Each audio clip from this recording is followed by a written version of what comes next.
بسم الله الرحمن الرحيم، والصلاة والسلام على أشرف المرسلين. أختي وزميلتي كوثر كريك والسيدة الوزيرة، علاقات مع البرلمان سابقا والآن أيضا البيئة وجودة الحياة.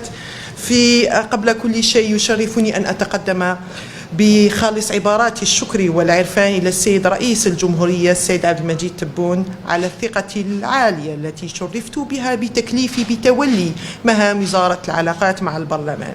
إنها مسؤولية وطنية كبيرة أتعهد بأن أطلع بها بكل وفاء وإخلاص خدمة للمؤسسات الدستورية واستكمالا لما تحقق من إنجازات وتعزيزا لمسار الجزائر الجديدة.